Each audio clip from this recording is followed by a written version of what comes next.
West Bengal panchayat এক্সামকে মাথায় রেখে আমরা বিভিন্ন প্র্যাকটিস সেট প্রোভাইড করছি। যারা প্রিপারেশন নিচ্ছ তারা নিজেদের সেলফ স্টাডি কতটা হয়েছে সেটা জানার জন্য এগুলো দেখে নিতে পারো, বা যারা পড়াশোনা করছো তারা ঠিক এই জায়গাগুলো আরেকবার রিভাইজ দিয়ে নিতে পারো, কারণ প্রশ্ন এই সমস্ত পয়েন্ট থেকেই আসবে। আমরা ধীরে ধীরে পোলট্রি প্রশ্ন আলোচনা করে দেবো, তোমরা অবশ্যই কমেন্ট বক্সে জানাতে পারো 15-এর মধ্যে কত পাচ্ছ। আমরা অবশ্যই যেগুলো বোঝানোর কনসেপ্ট আছে সেগুলো বুঝিয়ে দেবো, বা যেগুলো ট্রিক্সের মাধ্যমে মনে রাখবে সেটাও বলে দেবো। সহজ প্রশ্ন এবং হার্ড লেভেলের প্রশ্ন, দু ধরনের প্রশ্নই থাকবে। আজকের প্রথম প্রশ্ন সহজ প্রশ্ন, যে পৃথিবীর বৃহত্তম মরুভূমি কোনটি? Option A Thar, Gobi, C Sahara and D Kalahari. তোমরা বুঝতেই পারছো, যেহেতু পৃথিবীর বৃহত্তম বলেছে, option C is right answer, option C. Next আমরা পরবর্তী প্রশ্ন দেখব, কোন নদীকে বিহারের শোক বা দুঃখ বলা হয়? বিহারের দুঃখ কোনটা, পশ্চিমবঙ্গের দুঃখ কোনটা, আসামের দুঃখ কোনটা, উত্তরবঙ্গের দুঃখ কোনটা, এই ধরনের প্রশ্ন কিন্তু আসে, এগুলো দেখে রাখবে। Option A Kosi, B Ganga, C Gandak and D Mahananda. আমরা বুঝতেই পারছি এখানের মধ্যে যদি আমরা দেখি তাহলে option A is Kosi is the right answer. কোসিকে বলা হয় বিহারের দুঃখ। নেক্সট আমরা দেখব 3 নম্বর, সুন্দরবন কোন জেলায় অবস্থিত? অপশন এ উত্তর চব্বিশ Pargana, B Dakshin Chabbish Pargana, C Nadia and D Howrah. যেহেতু আমাদের একটাই অপশন চুজ করতে হবে এখানে, তাহলে আমরা অবশ্যই অপশন নেব option B, Dakshin Chabbish Pargana. Right answer B. Next আমরা দেখব 4 নম্বর প্রশ্ন, ভারতের বৃহত্তম মালভূমি কোনটা? অর্থাৎ ভারতের লার্জেস্ট প্লেটু কোনটা, বৃহত্তম মালভূমি ভারতের রেসপেক্টে? অপশন এ ছোটনাগপুর মালভূমি, বি দাক্ষিণাত্য মালভূমি, সি মালওয়া মালভূমি অ্যান্ড ডি মেঘালয় মালভূমি। মনে রাখতে হবে, এই যে মেঘালয় মালভূমির কথা বলা হয়েছে, এই মেঘালয় মালভূমি কিন্তু দাক্ষিণাত্য মালভূমিরই একটা অংশ। ভূমিরূপে পরিবর্তনের কারণে এটা আলাদা হয়েছে, এটারই পার্ট। এবং শিবপ্রসাদ চ্যাটার্জি, এসপি চ্যাটার্জি, খুব ইম্পর্টেন্ট একজন ভৌগোলিক, প্রশ্ন আসে, তিনি কিন্তু মেঘালয় মালভূমির নামকরণ করেছিলেন। অর্থাৎ কে মেঘালয় মালভূমির নামকরণ করেন, তখন হবে এসপি চ্যাটার্জি। আর ভারতের লার্জেস্ট যে প্লেটু মালভূমি সেটা যে অবশ্যই অপশন বি, দাক্ষিণাত্য মালভূমি। Option B is the right answer. Next আমরা দেখব 5 নম্বর, ভারতের ছাদ বলা হয় কাকে? Option A Ladakh, B Kashmir, C Karakoram and D Siachen. এটা কিন্তু ভারতের ছাদ বলা হয়েছে, অবশ্যই পৃথিবীর ছাদ নয়, ভারতের যদি ছাদ বলা হয়েছে right answer option A, Ladakh. পরবর্তী প্রশ্ন, ভারতের দীর্ঘতম বাঁধ কোনটা, লংগেস্ট বাঁধ কোনটা? অপশন এ হীরাকুদ বাঁধ, B Bhakra Nangal, C Tehri and D Nagarjuna Sagar. বাঁধগুলো কিন্তু খুবই ইম্পর্টেন্ট। হীরাকুদ বাঁধ যেটা অবস্থিত মূলত মহানদীর ওপরে, ওড়িশা শহরে। ভাংরা নাঙ্গাল সুলতেজ অর্থাৎ শতদ্রু নদীর উপরে অবস্থিত। আর তেহরি অবশ্যই ভাগীরথী নদীর উপরে অবস্থিত। নাগার্জুন সাগর কৃষ্ণা নদীর উপরে অবস্থিত। এই বাঁধগুলো কোন নদীর উপরে অবস্থিত, এখান থেকে প্রশ্ন আসে। তাহলে সবথেকে লংগেস্ট বাঁধ বলে, দীর্ঘতম বাঁধ হবে অবশ্যই অপশনে তেহরি, হীরাকুদ। যদি উচ্চতম বলতো তখন হতো তেহরি, অর্থাৎ সবথেকে উঁচুতে অবস্থিত যেটা সেটা তেহরি, আর লংগেস্ট হচ্ছে হীরাকুদ। নেক্সট আমরা দেখব পরবর্তী প্রশ্ন 7, পশ্চিমবঙ্গের কোন জেলায় সর্বাধিক চা উৎপাদিত হয়? খুব কমন প্রশ্ন। Option A Jalpaiguri, B Darjeeling, C Alipurduar and D Coochbehar. সবচেয়ে বেশি চা উৎপাদন হতো আগের রিপোর্ট অনুযায়ী জলপাইগুড়িতে, কিন্তু বর্তমানে জলপাইগুড়ি জেলা ভাগ হয়ে আমরা জানি আলিপুরদুয়ার তৈরি হয়েছে, এবং বর্তমান ডেটা অনুযায়ী সবথেকে চা উৎপন্ন বিষয় আপাতত আলিপুরদুয়ার অনুযায়ী। তবুও তোমরা এটা ভালো করে একবার কারেকশন করে নিজের মতো করবে, কিন্তু আমি যা জানি বা যে ডেটা সেটা হচ্ছে আলিপুরদুয়ারই বর্তমানে এই জেলাতে সবথেকে বেশি চা উৎপন্ন হচ্ছে। Option C is the right answer. প্রশ্ন 8 নম্বর প্রশ্ন, কোন নদী আরব সাগরে পতিত হয়? এদের মধ্যে কোনটা আরব সাগরে পড়েছে? আগের দিনই বলেছিলাম যে ভারতের যে ম্যাপ রয়েছে সেখানে যদি আমরা দেখি যে একদম আরব সাগরে যেগুলো পড়েছে সেগুলো হচ্ছে ওয়েস্ট ফ্লোয়িং রিভার, আর বঙ্গোপসাগরে যেগুলো পড়েছে সেগুলো হচ্ছে ইস্ট ফ্লোয়িং রিভার।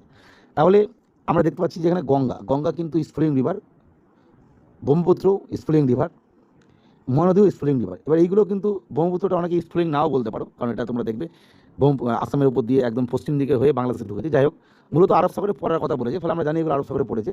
নর্মদা কিন্তু এখানে আরব সাগরে পড়েছে, খাম্বাত উপসাগরে, এই যে এখান দিয়ে বন্ধু এবং সাতপুরার মধ্যে এখান দিয়ে, অর্থাৎ option C is the right answer, Narmada. Next দেখুন 9 নম্বর প্রশ্ন, পৃথিবীর বৃহত্তম মহাসাগর কোনটি? আমি এর আগে একটা ট্রিক্স বলেছিলাম তোমাদের, পয়সা মনে রাখবে, PAISA। অর্থাৎ প্রশান্ত মহাসাগর, আটলান্টিক মহাসাগর, ইন্ডিয়ান ওশেন। তাহলে সবথেকে বৃহত্তম অর্থাৎ অপশন সি, প্রশান্ত মহাসাগর। C is the right answer. Next আমরা দেখব 10 নম্বর, পশ্চিমবঙ্গের সর্বোচ্চ শৃঙ্গ কোনটি? এখান থেকে কিন্তু প্রশ্ন আসে। Option A Tiger Hill, B Sandakphu, C Phalut and D সিলিয়নচু। তাহলে পশ্চিমবঙ্গের সর্বোচ্চ শৃঙ্গ আমি আলোচনা করেছিলাম সান্দাকাফু। ফালুট হচ্ছে কিন্তু দ্বিতীয় উচ্চতম শৃঙ্গ, এটা মনে রাখা দরকার যদি অপশনে আসে। এবং থার্ড যেটা উচ্চতম পশ্চিমবঙ্গের সেটা হচ্ছে সাবরগ্রাম। তাহলে প্রথম যদি বলছে রাইট আনসার অপশন বি, সান্দাকাফু। কোনো জায়গায় প্রথম না দ্বিতীয় উচ্চতম শৃঙ্গ দিতে পারে, তখন হবে ফালুট। নম্বর প্রশ্ন, ভারতের সবচেয়ে বেশি বৃষ্টিপাত কোথায় হয়? Option A Cherrapunji, B Mawsynram, C Shillong and D Agartala. এটাও বর্তমানে কিন্তু একটা চেঞ্জের বিষয় আসছে। যাই হোক, আপাতত অপশন অনুযায়ী আমরা নেব যে সবচেয়ে বেশি বৃষ্টিপাত হয় অপশন বি, মৌসিনরামে। Option B is the right answer. Next আমরা দেখব 12 নম্বর প্রশ্ন, কোন নদীকে দক্ষিণ গঙ্গা বলা হয়? এই জায়গাটা একটু বুঝবে। দক্ষিণ গঙ্গা, অপশনে কৃষ্ণা, কাবেরী, গোদাবরী এবং তুঙ্গভদ্রা। আমরা যদি দেখি কোনো জায়গায় অপশনে আছে গঙ্গা অফ সাউথ ইন্ডিয়া, এরকম বলে দিয়েছে, অর্থাৎ দক্ষিণ ভারতের গঙ্গা, তখন উত্তর করব গোদাবরী। আর কোনো জায়গায় যদি দেখি এরকম লেখা আছে দক্ষিণ গঙ্গা, দক্ষিণী গঙ্গা, মানে বাংলাতেই লেখা আছে, তখন উত্তর করব কাবেরী। মূলত জলপ্রবাহ এবং লম্বা দৈর্ঘ্য এসব দিক থেকে গোদাবরীকে বলা হয় দক্ষিণের গঙ্গা, আর পবিত্রতার দিক থেকে বলা হয় কাবেরীকে।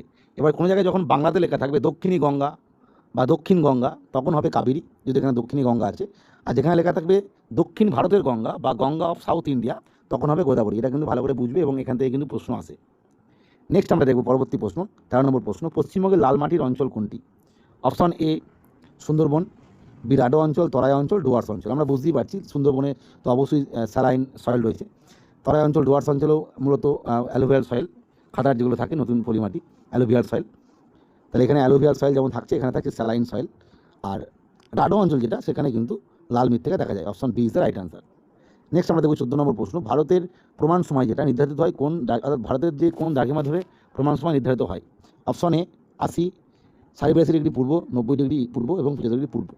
এই যে দুটো জিনিস, একটা হচ্ছে দ্রাঘিমা রেখা এবং 82 ডিগ্রি, 82.5 ডিগ্রি যে দ্রাঘিমা রেখা এবং 33.5 ডিগ্রি উত্তর কর্কটক্রান্তি, এই দুটো জায়গা খুব ইম্পর্টেন্ট। এটা কোন কোন রাজ্যের উপর দিকে আছে এবং এটা কোন কোন রাজ্যের উপর দিকে আছে, এটা মনে রাখতে হবে। এক্ষেত্রে মনে রাখার ট্রিক্স ছিল, আমি এটা তো বলেছিলাম কর্কটক্রান্তি রেখার ক্ষেত্রে, যে কর্কট মিত্র গামছা পরা ছাড়লেন, এটা মনে রাখবে। আর এটার ক্ষেত্রে হচ্ছে সব এপি থাকবে, অর্থাৎ ইউপি, এপি, এমপি, ছত্তিশগড়, এইভাবে মনে রাখবে। Right answer option B 82.5 degree. Option B is the right answer. সেটা শেষ প্রশ্ন এবং খুবই সোজা প্রশ্ন, পৃথিবী সূর্যের চারিদিকে একবার ঘুরতে কত সময় নেয়? এই প্রশ্ন রেখেছি তার কারণ দুটো বিষয় বলার জন্য। একটা হচ্ছে অনেক সময় এটা এই ঘোরার কথা না বলে রেভলিউশন বলে দিতে পারে, বাংলাতে এটা, ইংরাজিতে ওটা, বাংলাতে ওটা লিখে দিল, আর রোটেশন বলে দিতে পারে। রোটেশন মানে হচ্ছে পৃথিবী যখন টিল্টেড অবস্থায়, আমরা জানি যে পৃথিবী 3.5 ডিগ্রি টিল্টেড অবস্থায় ঘুরছে, এই যে একবার ঘুরছে অ্যাক্সিসের ওপর, কোনো অ্যাক্সিস, সেটা হচ্ছে রোটেশন। আর যখন তার অরবিটের ওপর দিয়ে একবার ঘুরে আসে, সেটা হচ্ছে রেভলিউশন। এর ফলে কিন্তু সিজন চেঞ্জ হচ্ছে, রোটেশনের জন্য কিন্তু ডে এবং নাইট হচ্ছে। তাই যদি আমরা রেভলিউশনের ক্ষেত্রে দেখি, একবার 365 দিন 6 ঘন্টা, এখান থেকে প্রশ্ন আসে। Option A is the right answer. তখন কিন্তু বাংলা লেখা থাকবে না, ডাইরেক্ট রেভলিউশন এবং রোটেশন কথাটা উল্লেখ করে দেবে। রোটেশনের ফলে কী কী হয়, রোটেশন মানে মনে রাখবে 24 ঘন্টার ব্যাপারটা, যেটা অ্যাক্সিসের উপর ঘুরছে। আর রেভলিউশন মানে যেটা অরবিটের উপরে ঘুরছে এবং যেটা সূর্যের চারিদিকে। যাই হোক, আজকে 15টা আলোচনা করে দিলাম, সহজ হার্ড সব রকম মিলিয়ে। প্রত্যেকে জানিও কত পাচ্ছ।